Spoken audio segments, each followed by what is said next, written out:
The top stories tonight in Y News. The government will still implement movement restrictions under the modified enhanced community quarantine in the National Capital Region, Laguna and Bataan. Employers groups suggest healthcare improvement instead of declaring lockdowns to battle COVID-19.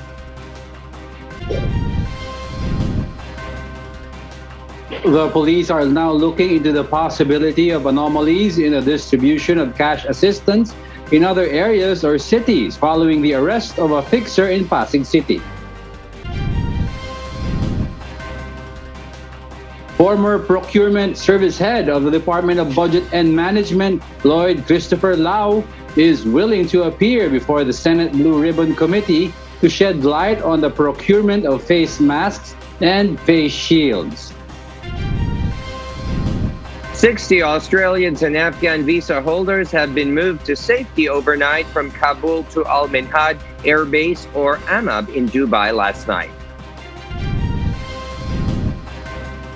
And the 2021 Best Airport Award goes to Hamad International Airport. Good evening, Philippines and the world. We are now reporting live from Quezon City. Today is Friday, August 20, 2021. I am Herlene Delgado. Join us in the next hour as we deliver today's top stories around the country and in other parts of the world. I'm Angelo Castro III. We are also seen in 1,935 satellite monitoring centers nationwide and via live streaming worldwide through the UNTV News and Rescue social media accounts and our website, untvweb.com. I am William Theo. First in the news, the Interagency Task Force has decided to place Metro Manila, Laguna, and Bataan under modified enhanced community quarantine starting tomorrow, August 21. But the downgraded quarantine restrictions does not mean that measures against COVID-19 will be eased. Rosa Nicos will tell us why. The government will still implement movement restrictions during the 10-day modified enhanced community quarantine in the National Capital Region and Laguna, while Bataan is under MECQ from August 23 to August 31. Indoor and alfresco dining services in restaurants are still prohibited. Personal care services such as beauty salons, beauty parlors, barber shops, and nail spas are still not allowed to operate. Apart from this, entertainment and recreational venues, amusement parks, sport venues, tourist attractions, venues for meetings and conferences cannot be utilized. Religious gatherings shall remain online or virtual only, while necrological services, wake, interment, and funerals of non-COVID-19 deaths are allowed but are only limited to immediate family members.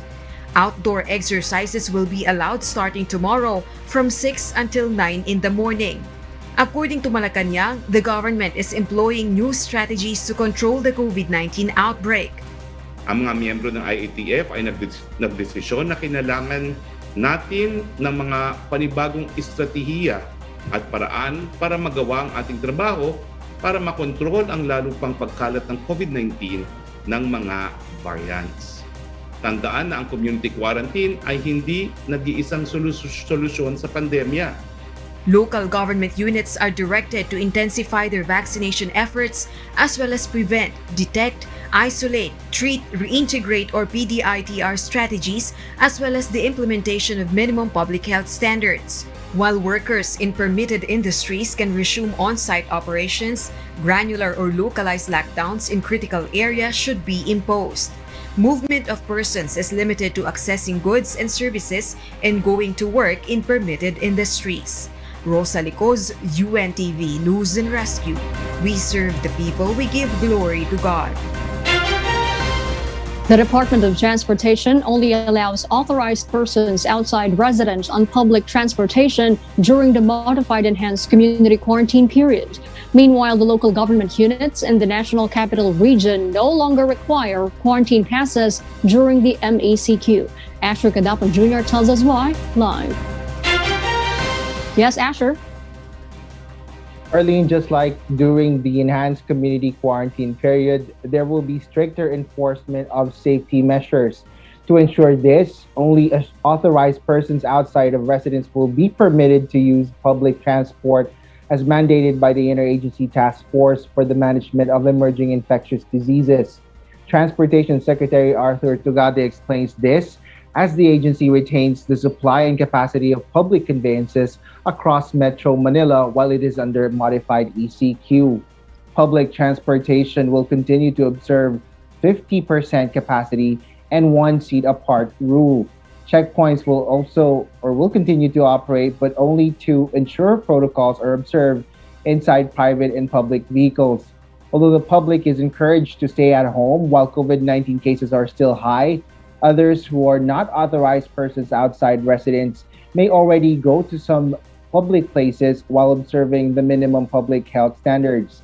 Hence, quarantine passes are no longer needed in LGUs across the capital region. Metropolitan Manila Development Authority Chairman Benhar Abalos Jr. explains that granular lockdown will be imposed instead. In this way, only few people will be restricted from mobility. Metro Manila mayors, however, have committed to intensify mass testing, isolation, contact tracing, and COVID-19 vaccination while MECQ is in place. Harleen? Thank you so much. Asher Kadapan Jr. reporting live. Meanwhile, a group of employers suggest improving the country's healthcare system than hampering business operations. They further emphasize that the government should look for other ways to cut the transmission instead of compromising the economy. Marvin Callas explains why. The Employers Confederation of the Philippines believes that the 2-week implementation of enhanced community quarantine in Metro Manila is not so effective, given that the most affected sector over the implemented restrictions are the business workers and the economy. ECOP President Sergio Ortiz Jr. suggests that instead of focusing on the increasing COVID-19 cases in the country, the government should prioritize the expansion and improvement of the healthcare system.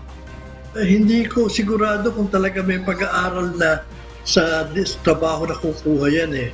Of course there are, dahil pero hindi sapat na rason yun para wag pagtrabahoin ta, dahil kung yun ang rason, hindi na tayo mawawala sa ECQ. Yung health system natin at dapat talaga wag ma-overwhelm. Yun ang dapat kung part of the losses ng economy tinututok natin no sa health system, hindi sana tayo natatakot mo overwhelm. The ECOP president also emphasized that the government should instead consider cutting the chain of transmission within the public transportation. Yung the inability of the public transport to provide the real transport to those who should be traveling, to those who are working, medyo magulo rin. Although nabawasan ng traffic during the ECQ, pero ngayon na hindi na ECQ, dadagdagan yung magtatrabaho, sana naman ayusin nila yung transportation, yung bus transportation. The official further said that providing a proper transportation is a great help for the Filipino workers amid the current health crisis. Marvin Callas, UNTV News and Rescue. We serve the people, we give glory to God. COVID-19 patients who undergo home isolation can now avail a new benefit package from the Philippine Health Insurance Corporation. This is to reduce the number of patients admitted in hospitals amid the surge of COVID-19 cases. Janice Inhente reports. The Philippine Health Insurance Corporation has announced that confirmed mild and asymptomatic patients are now covered under its COVID-19 home isolation benefit package. Under PhilHealth Circular Number 2021-0014, patients who meet the criteria and don't want to stay in a community isolation facility can receive health support directly from their houses. Ito ay para doon sa mga may COVID-19 confirmed dapat na COVID-19, RT-PCR positive, at mild lang ang symptoms or asymptomatic. The Philippines Circular shall apply to all claims for home isolation services filed by accredited PhilHealth isolation facilities, infirmaries, hospitals, and consulta providers who have accomplished the necessary documentary requirements to provide the home isolation package. Dapat meron doktor nga, nurse na available 24/7 na kung may kailangan yung pasyente clinically, no? At dapat may mapakita rin na may capability yung provider for telemedicine. Kasi yung requirement is at the first consultation, dapat face-to-face. I-assess ng doktor. Yung succeeding consultations, pwedeng virtual. However, the said package will only be implemented in surge areas identified by the Interagency Task Force for the Management of Emerging Infectious Diseases. Healthcare workers who will be part of the home isolation team are also entitled to additional incentives like hazard pay by the accredited healthcare facility. Dapat sa bahay nila, meron kwarto na pwede siya mag-isolate, may sarili siyang banyo, meron na mag-aalaga sa kanya, magbibigay sa kanya ng mga kailangan niya pang araw-araw. So dapat nandun lahat yon, nandun dapat lahat yon para pwede siya para sa home isolation package. Eligible patients can check the PhilHealth website for the list of providers. Their claims for the benefit package should be submitted electronically with complete requirements. Claims will be processed within 60 days of receipt by PhilHealth. Janice Enhente, UNTV, News and Rescue. We serve the people, we give glory to God. Local government units in Metro Manila warn individuals who go vaccine hopping in order to get a third dose of COVID-19 vaccine. JP Nunez tells us why. Several local governments in Metro Manila have opened their COVID-19 vaccination to non-residents of their cities. This move is part of the We Vaccinate as One campaign agreed upon by the members of the Metro Manila Council, which means vaccinating other individuals who are non-residents. The cities of San Juan and Mandaluyong and the municipality of Pateros have reached 100% of their target residents eligible for vaccination against COVID-19. So pagdating to sa herd immunity ng first dose ay matagal na nating naabot yan. At pilit nating inaabot na yung second dose para yung ating eligible population na maging fully vaccinated na rito sa Pateros. Kaya lang siyempre kung wala na tayo masyadong binabakunahan ng first dose ay inopen na rin natin ito doon sa mga gusto magpapakuna na nasa mga karating na lugar lang dito sa NCR. The non-residents just need to register online to get a QR code for the schedule of vaccination. For non-residents of Mandaluyong City, individuals just need to register online through the Mandavax website to get a schedule from the city. The city also warns those who are planning to get a booster shot that they will face charges. Yung gustong manloko o baka isa na magpa-third shot ng booster shot, wag muna po, makukulong po kayo. Kasi nag-uusap po ang mga Metro Manila mayors at gumagawa ng hakbang para po masiguro na hindi kayo makakadoble. At makaisa man kayo ngayong araw na to, ako'y nakakasigurado bukas, demandado kayo. Meanwhile, registration data are sent to the Department of Information and Communications Technology for verification to prevent vaccine hopping of individuals who want to take advantage and get a booster shot or third vaccine dose. JP Nunez, UNTV, News and Rescue. We serve the people. We give glory to God. The Supreme Court's offices will physically reopen on Monday, August 23, as Metro Manila shifts to modified enhanced community quarantine. But Chief Justice Alexander Gesmundo, in a memorandum, said due to the rise in COVID-19 infections,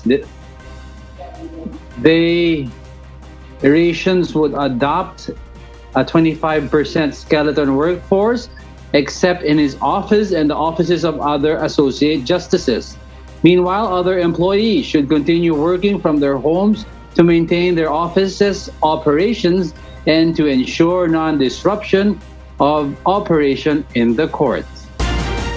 For those watching our 24/7 live streaming on YouTube, please click the subscribe button you see on your screen and ring the bell for notification. You may also follow us on Facebook. Police on Thursday arrested an individual and his accomplices who were found profiting from the cash aid distribution in Pasig City.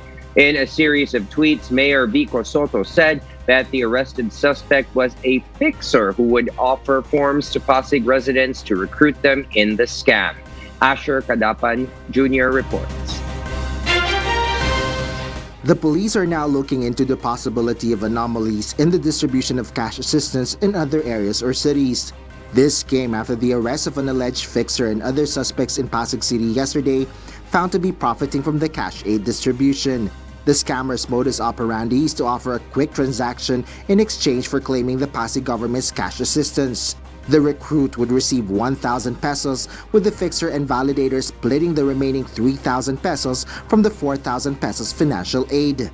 With this kind of incident, siyempre lahat ng pagbibigay natin ng cash assistance at saka iba pang mga pagbibigay natin ng mga ayuda, tinitingnan na natin kung yung possibility na baka nga merong ganito or similar na ganitong pangyayari. Pero hopefully, sana wala na. 13 of the suspects have already undergone inquest proceedings, while the others are still under validation. Asher Kadapan Jr., UNTV News and Rescue. We serve the people, we give glory to God. Meanwhile, the Philippines hit its biggest single-day increase of COVID-19 infections after the Department of Health, or DOH, reported 17,231 new cases today. The country's running case tally is now at 1,807,800, of which 123,251 active cases, or those who are still ill. Of the active cases, 94.1% are experiencing mild symptoms, 3.2% are asymptomatic or without symptoms, 0.86% are in moderate condition, 0.7% are critical, and 1.2% are in severe condition. The death toll, on the other hand, climbed to 31,198,000 after 317 more patients have died. Meanwhile, 5,595 new survivors were logged. This brought the total recovery tally to 1,653,351, accounting for 91.5% of the total COVID-19 cases in the country. Meanwhile, according to the Johns Hopkins University, the current global caseload and death toll stood at 210,057,252 and 4,404,511 respectively. The United States is still the worst hit country with the world's highest number of cases and deaths at 37,294,389 and 625,166 respectively, according to the CSSC. Followed by India with 32,358,829 cases and 433,589 deaths. In terms of deaths, Brazil comes second with 572,641 fatalities and 20,494,212 confirmed cases. The House Committee on Public Accounts resumed its hearing on the alleged discrepancies found by the Commission on Audit on the Department of Health's funds for COVID-19 response. But despite the DOH officials' explanations, some lawmakers are still not convinced that the questionable amount has been mostly resolved. Nel Marie Buhok will tell us why. Ang Probinsyano Party List Representative Alfred De Los Santos claims that he received reports that some of the administration staff of hospitals are receiving their special risk allowances. This is amid reports that numerous healthcare workers who are in direct contact with COVID-19 positive haven't received any SRA. Bakit po based sa mga reports ng ilang health workers natin, marami sa kanila ang hindi nakakatanggap nito, pero yung mga admin o ilang staff na nasa opisina lang, mayroong mga SRA. DOH Secretary Francisco Duque III said there are Commission on Audit officers in each public health hospitals who will check if there are discrepancies in the distribution of SRAs. Yung accountability na yan, kapag ka nakita na nagkamali sila, they're liable. They can be issued notice of disallowance. In the end, they will be the ones to pay. Kung ano man yung natanggap at mali yung pagkakabigay, yung head chief of the hospital will be the accountable officer. The agency insists that they did not neglect the healthcare workers. Hindi po pinabayaan ang health workers pagka-craft pa lang po ng policy specifically for SRA, nilaban na po namin yan. In connection with COA findings, the DOH also defended the purchases for information and communications technology services and devices. Ang pinakamahal na Apple One Mac Desktop 2021 ay 125,000 po lamang. Top of the line yan. Anong video conference license ang binili ng DOH? Ito nga po yung DX80 ng Webex. Hindi po ito laptop. Ito po ay video conference equipment. According to Dr. Eric Tayag, Director of DOH Knowledge Management and Information Technology Service, the 31 units of video conference equipment which cost more than 300,000 pesos each will be used in hospital with COVID patients. Ilalagay po yan sa mga areas na kung saan makakapag-interact po ang pasyente. Halimbawa po, maglalagay sa emergency room, isa sa pharmacy. But Abante insists there are some video conference application and licenses that are much cheaper. The salon also questioned the contract last September 2020 on the purchase of 4 units of what the DOH called multimedia production laptop worth 1.16 million pesos. So, anong klaseng laptop po ito na worth almost 300,000 po ang bawat isa? Sila po ay nag-request sa amin sapagkat kailangan nila sa kanilang mga end users para na sa ganon ay maging mabilis, maging high computing power at kailangan po kasi nila sa visuals. Tayag said the laptop will be used by their Health Promotion Bureau. The lower house will continue the hearing of COA's findings as many lawmakers are still many questions regarding issues hounding the health department. Nel Maribuhok, UNTV News and Rescue, we serve the people, we give glory to God. Former Budget and Management and head of DBM's Procurement Service under Secretary Lloyd Christopher Lau defends that the procurement of face masks and face shields for the health department was with legal basis. Lau also defends that the items were at their cheapest at that time. Aiko Miguel will give us the details. Former Procurement Service head of the Department of Budget and Management Lloyd Christopher Lau is willing to appear before the Senate Blue Ribbon Committee. This is to shed light on issues surrounding the procurement of allegedly overpriced face masks and face shields purchased by the DOH, which was flagged by the Commission on Audit. Of course, it is my responsibility and I am willing to attend to shed light on the matter. I believe the objectivity of the Senate, the Blue Ribbon Committee, headed by Senator Gordon, that it is fair and just, and it is a proper and appropriate avenue for me to shed light on what actually transpired. He also decried unfair statements that he had connections with Senator Christopher Bongo. Lau further went on to explain the 42 billion pesos funds were used to buy the cheapest face masks and face shields during the start of the COVID-19 pandemic, which were classified as common supplies. Hindi po nilipat sa DBM ang pera. The money was sourced out from DBM and transferred to DOH. However, DOH transferred it PSDBM, the Procurement Service of the Department of Budget Management. PSDBM is a specialized agency of the government. Its main purpose is to procure. It specializes under the said concept because most agencies do not have a regular procurement process. In order to not dilute the manpower and resources and time of these agencies, a different agency is focused in performance function for them. So, yun yung PSDBM.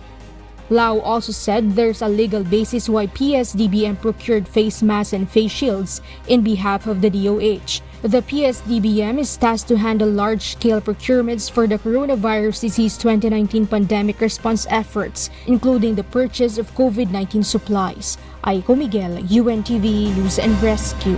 We serve the people. We give glory to God. Anak Kalusugan Representative Mike Defensor called for a congressional inquiry into allegations that the Quezon City local government has spent over 24 million pesos to purchase face shields at overpriced cost. But the Quezon City government belies the accusation. Dante Amento tells us why. Quezon City legal officer insists Anak Kalusugan party list representative Mike Defensor was mistaken over his pronouncement that face shields purchased by the Quezon City local government last year were overpriced. Attorney Nino Casimiro explains face shields during that time were sold at high cost, especially when the interagency task force ordered the mandatory wearing of face shields. Yung pagiging overpriced po, sir, nakadokumento na rin po yan. Sana po sila po nagsaliksik ng mas maigi na even the procurement service po, no? It's to the DBM. Binibenta po yan sa mga government units ng 120 pesos ang isa. So kung overpriced ang pag-uusapan, sa tingin ko po nakuha po ng Quezon City government ng kalahati under existing laws po ng ating Procurement Act. Nakamura po ng ang Quezon City. Casimiro further added they strictly followed the procurement process and those face shields acquired were of high quality. Yan po ay may specs, anti-fog, anti-sand, tapos yung kalidad po ay napakataas kasi po kung para mapaalala rin po kay Kong Defensor, pag bumibili po kayo kasi sa procurement process ng gobyerno, hindi po tayo pwedeng bumili ng peke. So these are makukulong tayong lahat dito. Casimiro stresses even the Commission on Audit has no complaint over the issue. Defensor earlier disclosed the Quezon City LGU purchased a total of 400,000 pieces of face shields at 67.50 pesos each. These items were allegedly overpriced compared to the prevailing price that time. December 21 yan binili. Noong December 21, 5 piso lang sa Divisoria pa, retail. No, nagalit pa nga ang DTI dahil nagbebenta ng 10 piso. Ang pumirma po siya mismo. Dante Amento, UNTV, News and Rescue. We serve the people. We give glory to God. Vice President Leni Robredo urged concerned government agencies and officials to not take offense on the reports of the Commission on Audit. VP Leni said these were actually opportunities to be more transparent when it comes to government spending. This story will tell us why. Vice President Leni Robredo has urged government agencies not to take offense on the audit reports. The Vice President emphasized that COA is only doing its job as part of checks and balances in the government and weed out irregularities and corruption. Hindi natin dapat minamasama yung mga reports na to. In fact, binibigyan pa nga tayo ng opportunity na sumagot, na magpaliwanag, na maging mas transparent sa systems and processes natin. VP Robredo adds she commends the state auditors for doing a great job. So when these reports and audits come, we must respond. Kasi we owe it, hindi lang sa COA, pero mas importante sa taong bayan at katuwang natin ng COA para maipatupad yung tunay na mabuting pamamahala. The Office of the Vice President received the highest audit rating for 2020 after COA gave them an unqualified opinion. Meanwhile, Albay Representative Edsel Lagman believes the Ombudsman should investigate the deficiencies found by COA. In an interview, the lawmakers said there was basis to initiate a probe as the discrepancies and deficiencies are documented. Former Ombudsman Conchita Carpio Morales shares the same sentiment.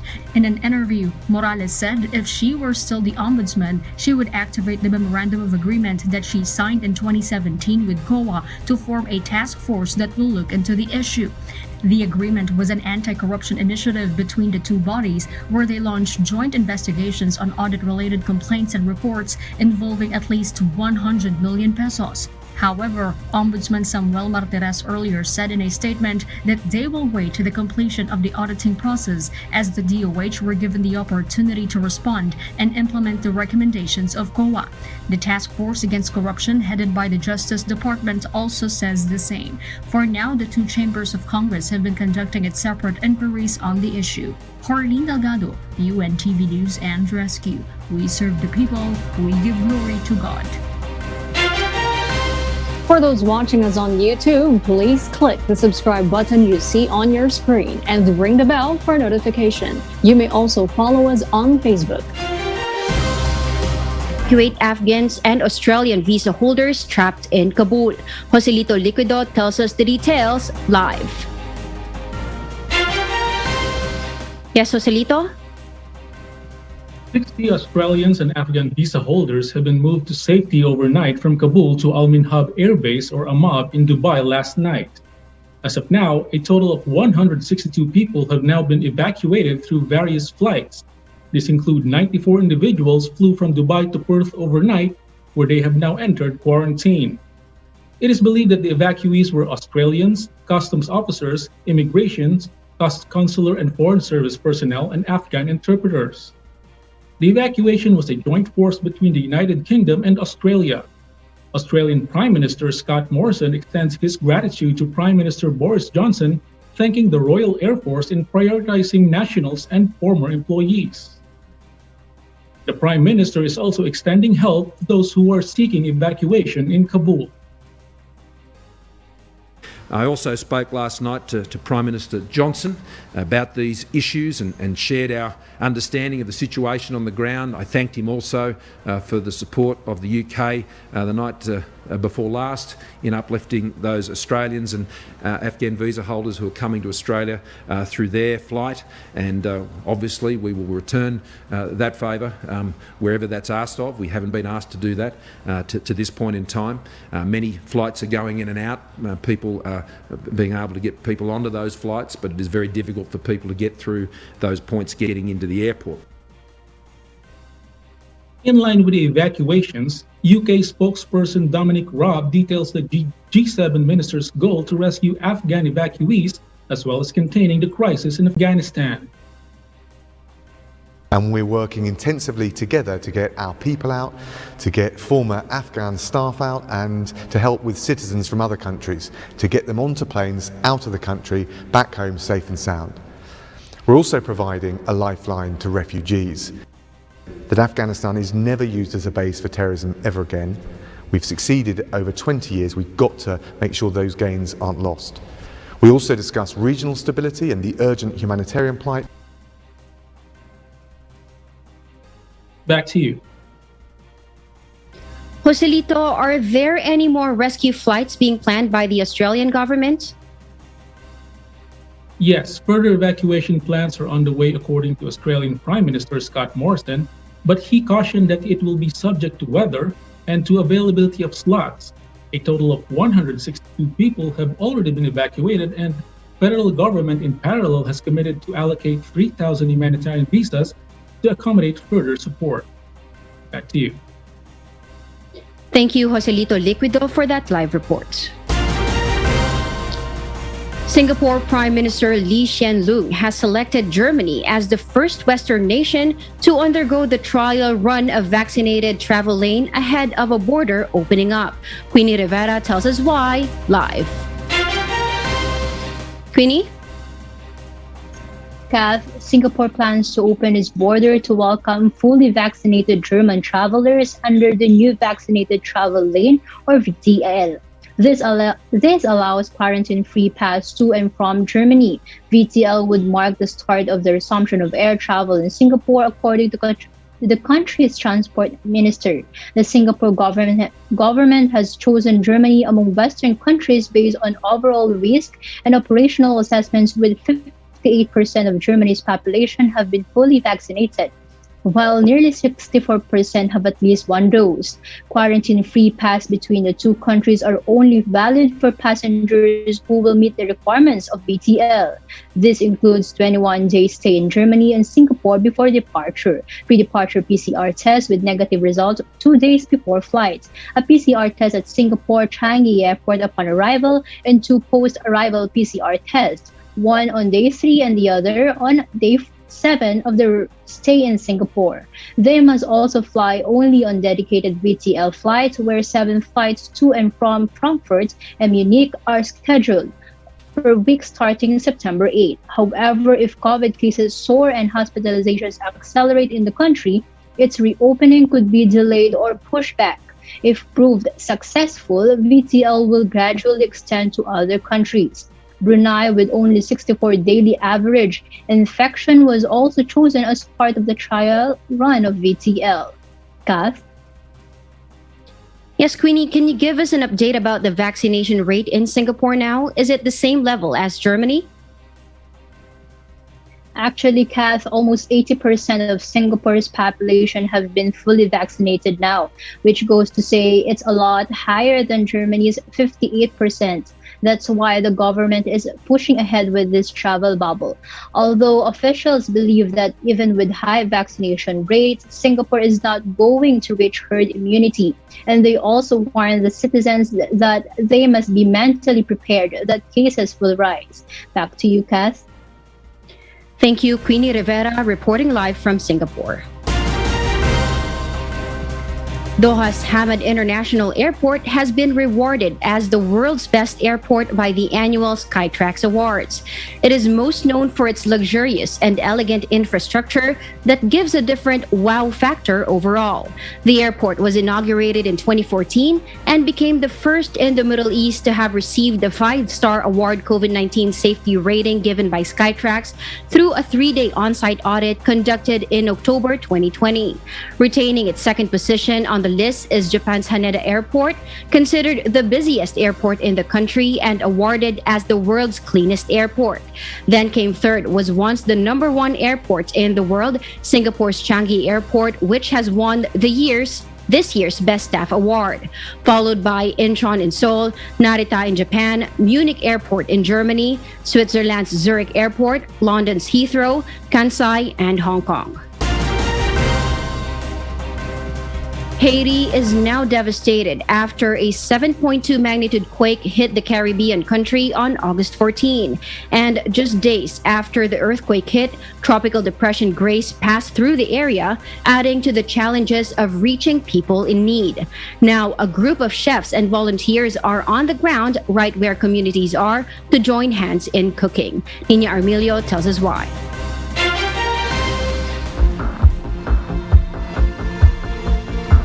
Source has gone scarce, and humanitarian assistance seems to arrive slowly for Haitians in dire need.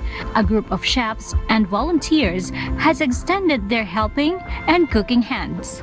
The World Central Kitchen, or WCK, teams are on the ground in Haiti, now cooking fresh meals for the communities most impacted by the natural disasters.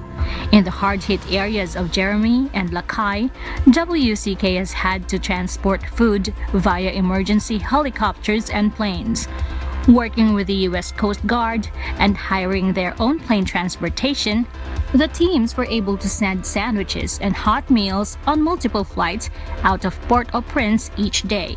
Currently here in Port-au-Prince, we just activated our second kitchen here in Port-au-Prince. These meals, some are going to be helicoptered down there, and then some are going to go to support meals for some of the hospitals that are now overwhelmed up here in Port-au-Prince for people that have been evacuated. At the Afghanistan hospital in Lakay, where an overflow of patients are being treated outside, WCK is delivering lunch and dinner. World Central Kitchen says that they will continue to do whatever is needed to support families and first responders in Haiti, which they first visited and cooked for in 2010. The chefs are simultaneously serving various communities, battling other hardships such as COVID-19, homelessness, wildfire in Avila, Spain, and Greece, among others. WCK was founded in 2010 by Chef Jose Andres. It has served more than 50 million fresh meals to people impacted by natural disasters and other crises around the world. Nina Armilio, UNTV News and Rescue. We serve the people. We give glory to God. And those are the reasons behind the news in other parts of the globe. I am Kat Tumaraos, live from Bangkok, Thailand. Good evening. And before we close, we will leave you with a final word, giving glory to God. From the book of Job, chapter 17, verse 9, it says, "The righteous also shall hold on his way, and he that hath clean hands shall be stronger and stronger."